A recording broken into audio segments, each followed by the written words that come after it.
What's up, tribe? How you guys doing? This is going to be your review for Married to Medicine Season 7, Episode 2. This was a really good episode, you guys, so let's talk about it.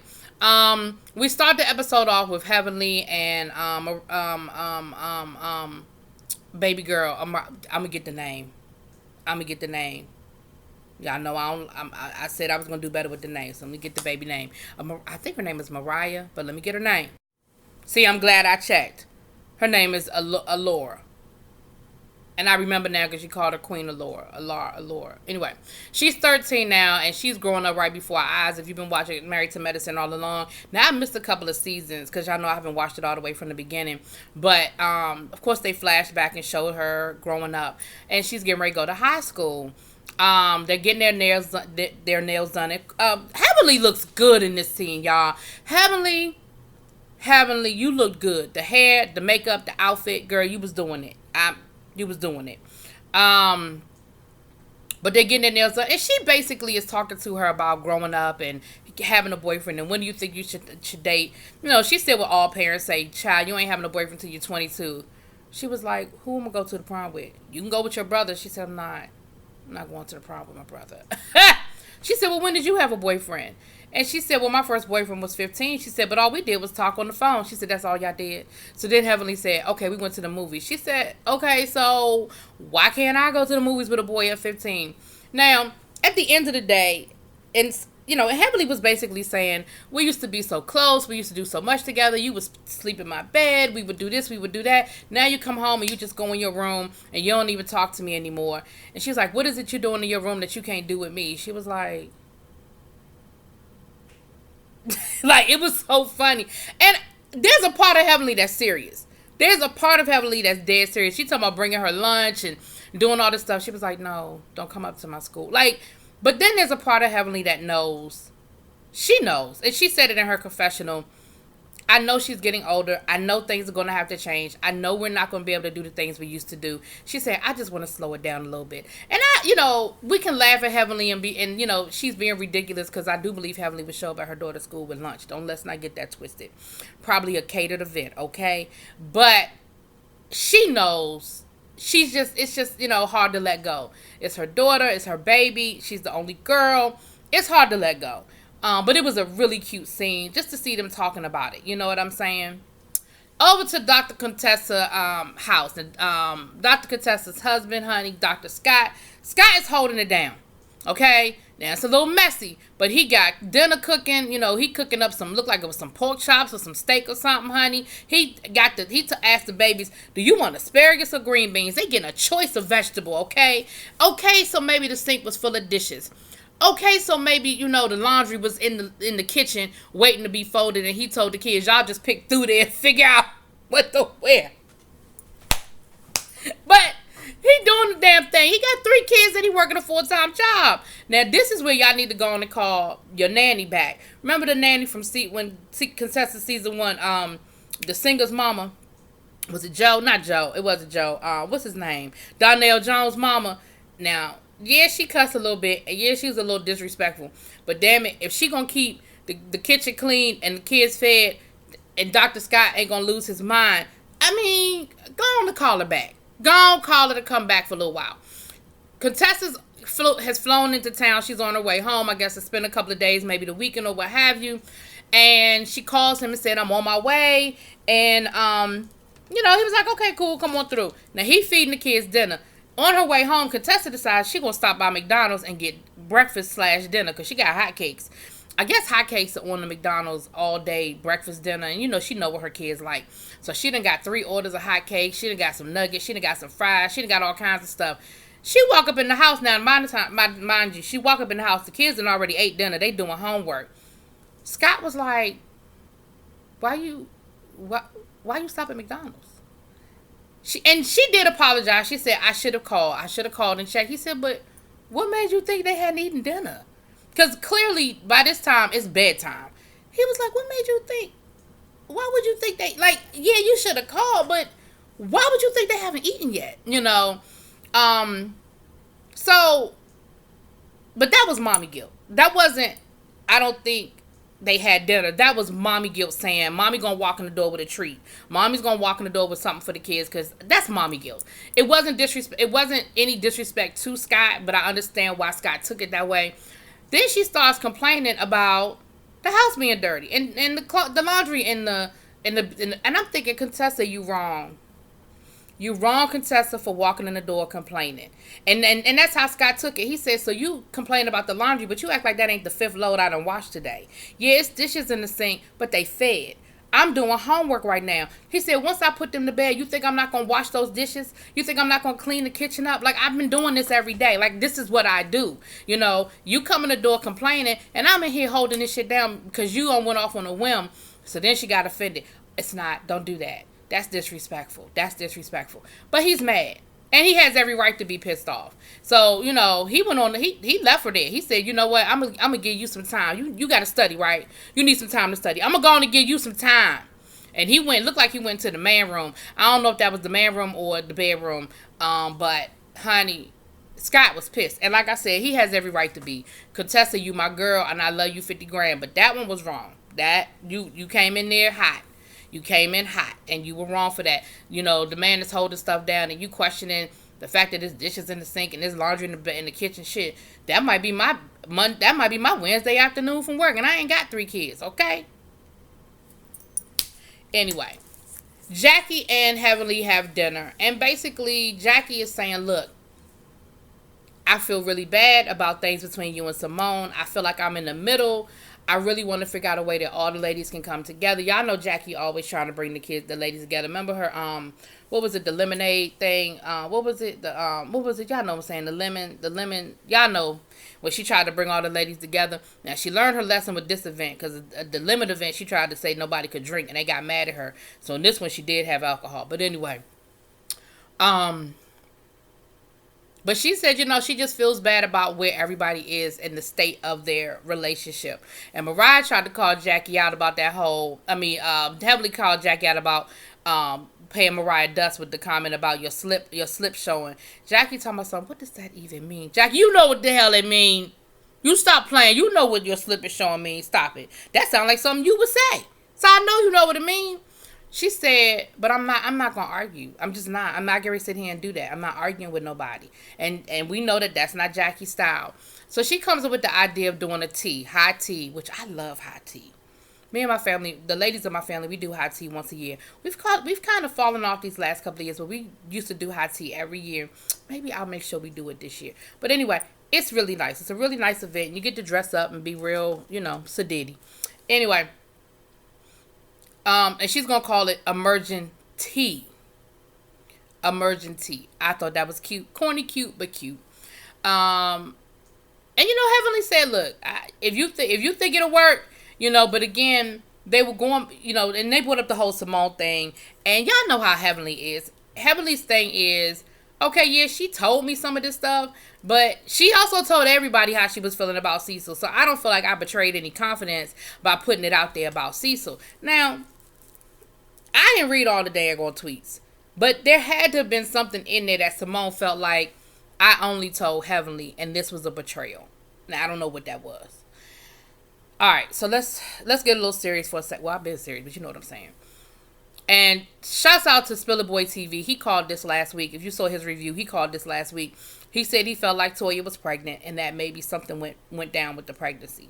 We find out that Toya was pregnant. She was 7 weeks pregnant. They showed us footage of her finding out and how she told the boys and how she told her husband. And everybody was excited. Everybody was happy. There wasn't a, oh my God, we're pregnant. What are we going to do? It was all excitement. Everybody was happy about it. But we see her going to Simone for her follow-up after the miscarriage. She had a miscarriage. And it was just a real moment. Y'all know I always talk about when reality TV meets reality. And this is reality. She was pregnant. She had a miscarriage. And all the things that go along with a woman having a miscarriage. Simone was there. Simone's bedside manner isn't always the most warm and fluffy. But she was really good with Toya. They had to go through and make sure everything was out. But then they had a moment, and she said that Eugene She didn't cry in front of the kids, and Eugene sort of said, well, I'm going to put this on the shelf, on my virtual shelf. I have a virtual shelf where I put failures, and this will be like the third thing that I'll put on the shelf. And I understood what Eugene was saying, but what Simone said was, this isn't a failure.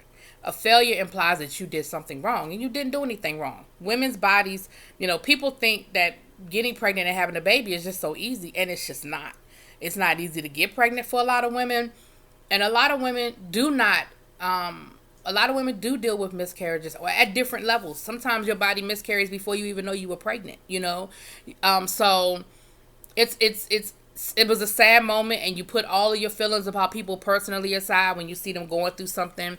And I'm glad that Toya and Simone are at a place where she can confide in her. And it was a real sister moment, real sister moment, bonding moment. Then we see Miss Quad, Dr. Contessa, and Dr. Heavenly going out. They have, having a little girls' night, having some drinks or something. Let me say this. Quad. That short blonde wig is everything. Do you hear me? I remember seeing the Instagram pictures of that wig. That thing is fire. It looks so good on Quad. I mean, everybody can't wear that. Everybody can't rock it. But that looks good on Quad. Do you hear me? Now, the majority of this conversation was basically about trying to get Quad a man and get her out there dating. Quad said she ain't been dating. She said, but she is okay because she knows how to handle herself. She knows how to take care of her needs herself. And y'all read between the lines. But they were just basically talking about, getting Quad back out there in the dating scene and all of that. They did touch a little bit on them being upset with the other ladies and what they were upset with the other ladies about. Kind of just rehashing what kind of already went down. Quad was talking about the divorce and where the divorce is. She said they're going into mediation, which, Contessa was saying is a good thing. And she said, well, no, it just depends. It depends on the intention. It depends on what's said and who said it, So we will see how that plays out. Well, we won't see how it plays out, I guess. By this time, it's probably played out. But it was a cute little sister moment. It's a little girlfriend moment. So, then we get to the tea. We're getting ready for the tea. Mariah's trying to figure out her outfit. Her husband then helped her pick out her outfit. We see Jackie. Looked like they had it at like a house. I don't want to say a tea house, but it looked like a really nice traditional style Georgia home type house. And it probably is a house that's that does teas. I told you, me and my family, we do teas, and we went to a couple of places, and we actually found a black owned establishment that did the tea, and it was really, really nice. It was a really, really good event. Anyway, Jackie said, since she said, I can't really be the mediator this time because I'm sort of in the hot seat this time. So she brought in a lady from her church. She said, I trust her. I like her. I like how she words things. I like her spirit and her temperament. And she sort of let her know beforehand what was going on. That the sister circle was broken and how it really bothered her that she felt like she was in the middle of Heavenly and Heavenly and Simone, and how she, and her friend told her, she said, look, we're not going to resolve this in one night. Like, that's not going to happen. She said, but what we can do is, get the process started, put some stuff on the table. They had place cards, so people were sitting strategically. And she had these placards, which I thought were a really good idea when you're dealing with people putting their feelings out there and some mediation going on, that said, I feel. And it was like, I feel disappointed, I feel angry, and I thought that was really good. So the ladies show up, that daggone Mariah and Heavenly dressed alike again. Y'all know they always dressing alike.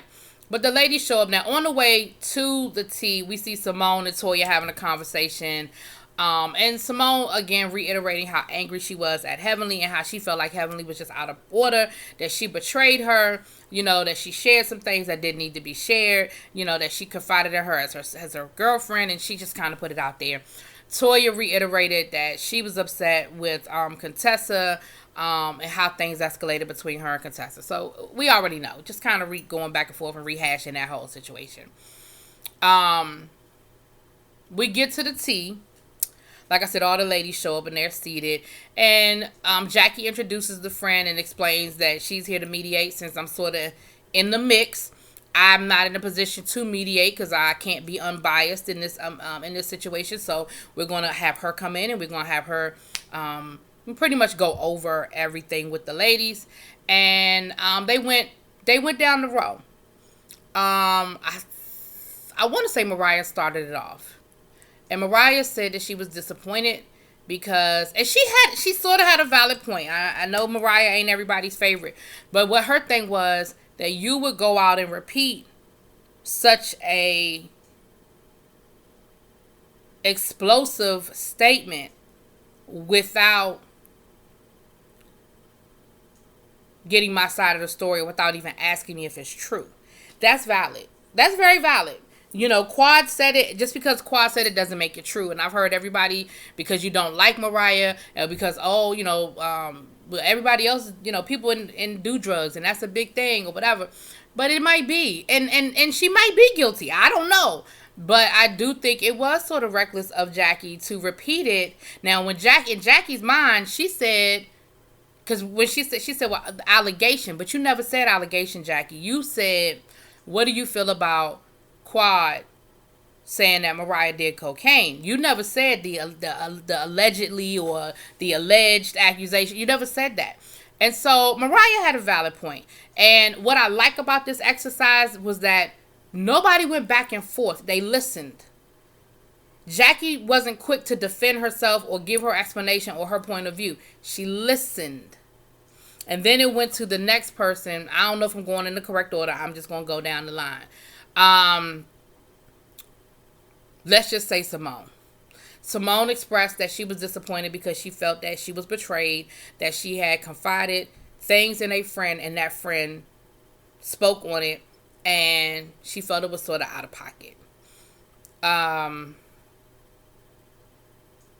Who was it?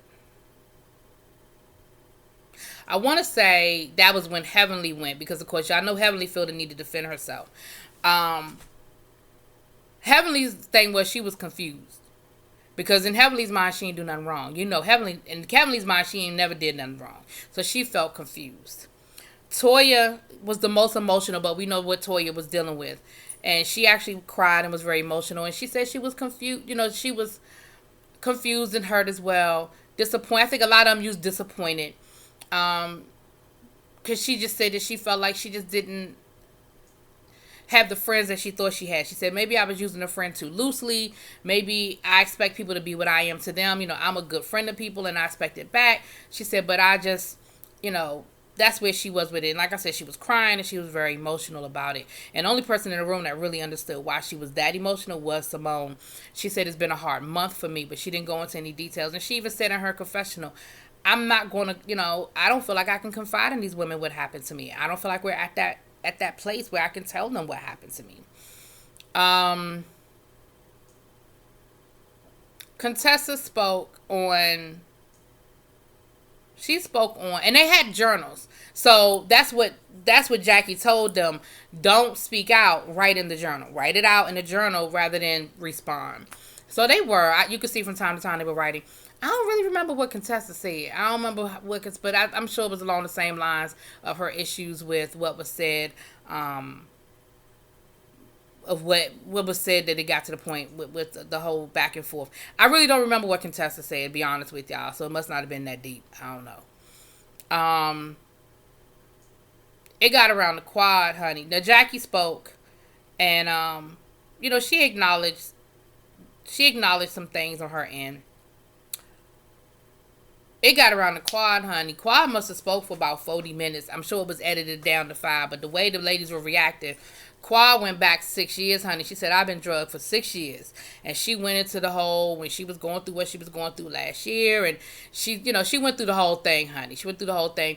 And then she said, but there is one person in here that I really, really would like to reconnect with, that I really would like to work on my friendship with. And she said, Simone, would you be willing to do that? And Simone said, yeah. And she said, in her confessional, she said, I don't know how me and Quad got to where we got to. Like, I don't even know how we got there. But ultimately, let me say this. I love this event because there was a beginning, a middle, and an end. No, there were no great aha moments. There were no great strides made. But there were. This was the first one. I ain't gonna say the first time, but one of the first times where these ladies got together who had conflicts. They talked. They used their words. They didn't get the cussing. They didn't get the yelling. Nobody stormed out the room. Nobody talked about nobody's mama. Like, it was a adult moment, and the mediator was excellent. She was excellent.